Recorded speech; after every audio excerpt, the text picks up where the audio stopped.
साथियों, जिसको सुनकर आप सोचने पर मजबूर हो जाएंगे कि वाकई में हमारे बाबा साहब अंबेडकर ने कितने दुख भरे दिन काटे हैं।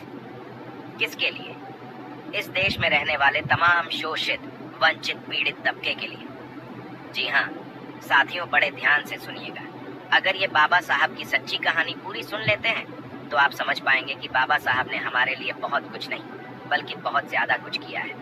जो कहानी मैं आपके बीच लेके आ रहा हूँ, ये कहानी उस समय की है।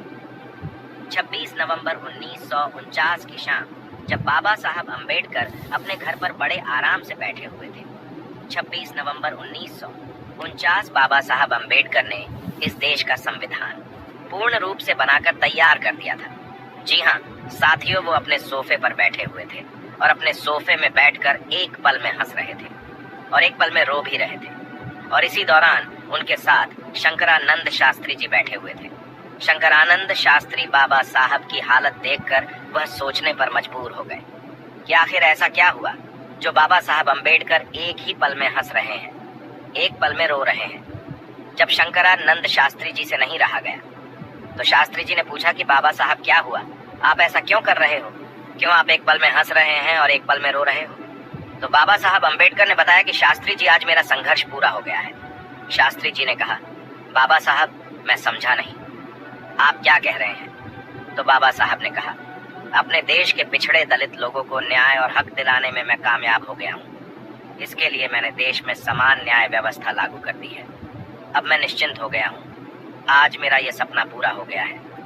लेकिन इस संघर्ष को, इस सपने को पूरा करते करते मैंने तमाम जो कठिनाइयां महसूस की हैं, उन कठिनाइयों को याद करके रो रहा था। एक समय वो था शास्त्री जी कि मेरा छोटा बेटा गंगाधर, बड़े ध्यान से सुनिएगा साथियों, मैं आपको क्या बताना चाहता हूँ। ये बात सच्ची घटना में, ये कहानी नहीं है, ये एक सच्चा घटनाक्रम है जो हमारे मसीहा डॉक्टर बाबा साहब अंबेडकर ने अपने जीवन में जिया। आप सोचिएगा, बड़े नकारा और निकम्मे हो चुके हैं आप अपने समाज को खाई में धकेलते जा रहे हैं। मैं शायद बताकर आपके दिमाग को खोलना चाहता हूँ कि बाबा साहब अंबेडकर ने आपको जो कुछ दिया वह महज ऐसे यूं ही नहीं मिल गया आसानी से। बाबा साहब अंबेडकर ने बताया कि शास्त्री जी, मेरा छोटा बेटा गंगाधर, जो अभी हल्का फुल्का बोलना सीख रहा था, जिससे मेरे घर में किलकारियां गूंजनी शुरू हुई थी, जिसने मुंह से थोड़े बहुत शब्द निकालने शुरू किए थे। एक समय ऐसा आया कि शास्त्री जी, उसको बुखार हो गया और मैं उस समय संघर्ष कर रहा था।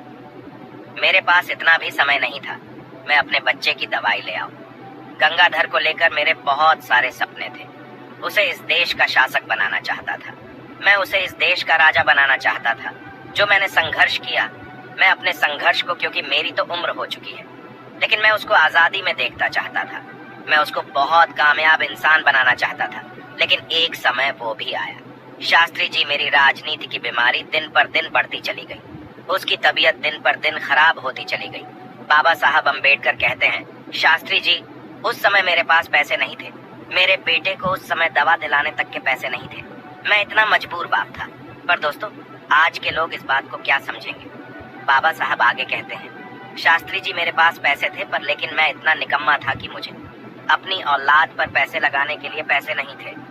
मेरे पास जो पैसे थे, मैंने रखे थे कि मैं अपनी पढ़ाई कर सकूं और इस देश में जो शोषित, वंचित तबका है, उनके लिए कुछ कर सकूं। क्योंकि अगर मैं पढ़ नहीं पाऊंगा तो नीचे तबके के लिए कुछ कर नहीं पाऊंगा। शास्त्री जी और मेरे छोटे बेटे गंगाधर की बीमारी दिन पर दिन बढ़ती गई और एक समय ऐसा आया कि उसको गले से लगा के रोने के अलावा मेरे पास कुछ भी नहीं था। मेरे बेटे की बीमारी दिन ब दिन बढ़ती चली गई और बीमारी इतनी बढ़ती चली गई कि एक समय आके मैं उसको अपने गले से लगाकर बैठा हुआ था और उसकी कब मृत्यु हो गई मुझे पता भी नहीं लगा। शास्त्री जी, वो दर्द, वो तकलीफ मैं आज महसूस कर रहा हूँ। और जब थोड़ा समय बीता तो जब लोग इकट्ठा हो गए तो लोगों ने मुझसे बोला कि बाबा साहब, आपके बेटे गंगाधर का दाह संस्कार करना है, नए कपड़े लाने के लिए पैसे दे दीजिए, उसके नए कपड़े लाने हैं। अब आप सोचिए, शास्त्री जी की जिस बाप के पास अपने बच्चे की दवाई गोली के लिए पैसे नहीं थे, मैं उसको नए कपड़े के लिए पैसे कैसे ला के दे दूँ? आगे बाबा साहब ने कहा, लोग बहुत सारे इकट्ठा थे। मैं बहुत रोया शास्त्री जी। शायद मैं अपने संघर्ष के बीच में कभी इतना रोया होगा। मैं उस दिन बहुत रोया, लेकिन मेरी रमा को ये बात पता थी।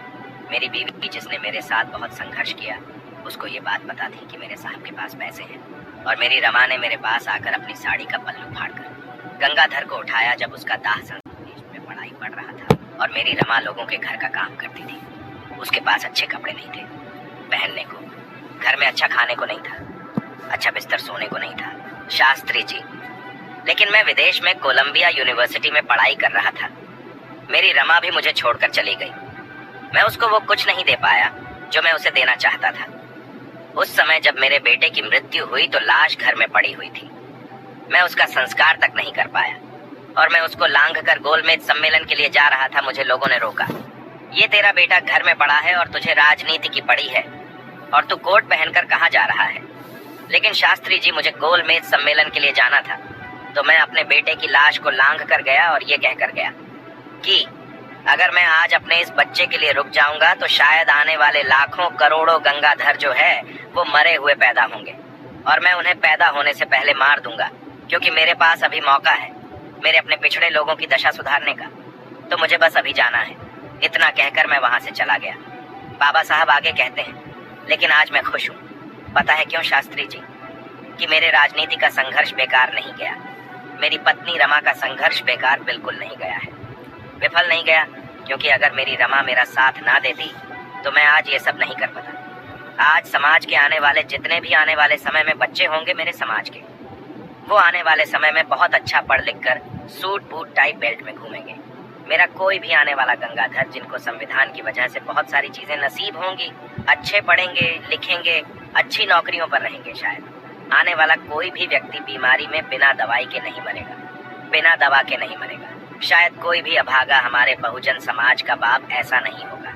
आने वाले समय में जो अपने बच्चों को, अपनी बीवियों को वह सारी सुविधाएं ना दे पाए जो मैं अपने बीवी बच्चों को नहीं दे पाया, जीते जी अपने बीवी बच्चों को नहीं दे पाया। अब आप सोचिए, मैं आप तमाम लोगों से कहना चाहता हूँ कि सोचिए, बाबा साहब अम्बेडकर ने जो संघर्ष, वो तमाम जो ये दुख भरी घटना है, ये बाबा साहब अम्बेडकर के जीवन में हुई। उन्होंने ये सब किसके लिए किया? आप नकारा और निकम्मे लोगों के लिए जो आप अम्बेडकर के संघर्ष को भूल चुके हैं। बार बार ये बताने की जरूरत क्यों पड़ती है कि बाबा साहब अम्बेडकर ने आप लोगों के लिए कितना संघर्ष किया? यहाँ उन्होंने क्या क्या कुर्बानी दी, आप लोग जानकर भी इतने नकारा और निकम्मे हो चुके हैं कि आपको उनके संघर्ष नहीं दिखाई दे रहा। बाबा साहब अम्बेडकर ने कहा कि मुझे पढ़े लिखे लोगों ने धोखा दिया है, और आज भी मैं उन हरामखोर लोगों से कहना चाहता हूँ जो पढ़ लिखकर बहुत अच्छी नौकरियों पर लग गए लेकिन वो अम्बेडकर का गुणगान नहीं करते हैं। वो तमाम लोगों से अम्बेडकर की विचारधारा को नहीं बचा पाते। वो नहीं बताते हैं कि अगर आज मुझे जो कुछ मिल पाया है वो सब तो बाबा साहब अम्बेडकर की बदौलत मिल पाया है। आप लोग नहीं बताते हैं। आज सोचता हूँ कि बाबा साहब अम्बेडकर ने बच्चे की कुर्बानी क्यों दी। आज सोचता हूँ क्यों बाबा साहब अम्बेडकर को यूनिवर्सिटी में पढ़ने के बावजूद भी रोटी पानी में भिगोकर खाते थे। मैं सोचता हूँ कि किसके लिए? नकारा हरामखोर लोगों के लिए जो आज अम्बेडकर के संघर्ष को भूलकर अपने टीवी और बीवी में मस्त हैं, उनके संघर्ष को भूल चुके हैं। क्या उन लोगों के लिए बाबा साहब अम्बेडकर ने संघर्ष किया? उन लोगों के लिए माता रमा ने अपने बच्चे के लिए अपनी साड़ी का पल्लू फाड़कर कफन बनाया था। इन घटिया लोगों के लिए जो आज बाबा साहब अम्बेडकर को भूल गए हैं, जो लोग आज समाज के ऊपर हो रहे शोषण को देखकर अपने घरों में मस्त रहते हैं, कहते हैं कि हमारे तक तो शोषण नहीं हो रहा है, हम तो मस्त हैं। तो भाई, बाबा साहब अम्बेडकर को भी कोई फर्क नहीं पड़ता। 32 डिग्री थी, विदेश में कोलंबिया यूनिवर्सिटी में पढ़ रहे थे। वो चाहते तो अच्छी नौकरी बाहर विदेश में करते, पर नहीं, उन्हें अपने देश के पिछड़े लोगों की दशा को सुधारना था। अपने बच्चों को वहां रखते जैसे आज आप सिर्फ अपने बच्चों के लिए सोचते हैं। बाबा साहब अम्बेडकर का बच्चा घर में मरा हुआ पड़ा था। उनके पास पैसे थे, वो तो इलाज करवा सकते थे। अगर आपके बच्चे के पेट में दर्द भी हो जाए तो आप बड़े बड़े हॉस्पिटलों में लेकर भागते हैं। एक दर्द आप अपने बच्चे का महसूस नहीं करते। और बाबा साहब अम्बेडकर ने हमारे लिए अपनी 4 संतानों की कुर्बानी दी है। मैं निवेदन करता हूँ, ये समय है, आप सबकी हिस्सेदारी और भागीदारी की जरूरत है। भागिए मत। बाबा साहब के संघर्ष को, उनके परिश्रम को घर घर तक पहुँचाएं। उम्मीद करता हूँ कि मेरे द्वारा दी गई है जानकारी आप बहुत लोगों तक पहुँचाएंगे, और जो बाबा साहब अम्बेडकर ने जो संघर्ष आप तमाम लोगों के लिए किया है वो सब लोगों तक पहुंचाएंगे। आज मेरे पास जो कुछ भी है और आज बहुजन समाज के पास जो कुछ भी है वो प्रॉपर्टी आपकी नहीं है। आपके घर में अगर 4 की 10 गाड़ियां हैं तो वो भी आपकी नहीं है। आपकी बीवी अगर अच्छे कपड़े पहन रही है तो ये आपके पैसे की भी देन नहीं है। आपकी कमाई की वो प्रॉपर्टी, वो सारी चीजें हैं, वो सुख सुविधा है, वो सब अंबेडकर की देन है, आपकी देन नहीं है। मैं हरामखोर उन लोगों को बोल रहा हूँ जो बाबा साहब अंबेडकर की वजह से, उनके आरक्षण की वजह से सब कुछ लेकर बैठे हैं, लेकिन उनके गुणगान करने में हरामखोरों को दिक्कत होती है। निवेदन और रिक्वेस्ट है, बाबा साहब अंबेडकर को मत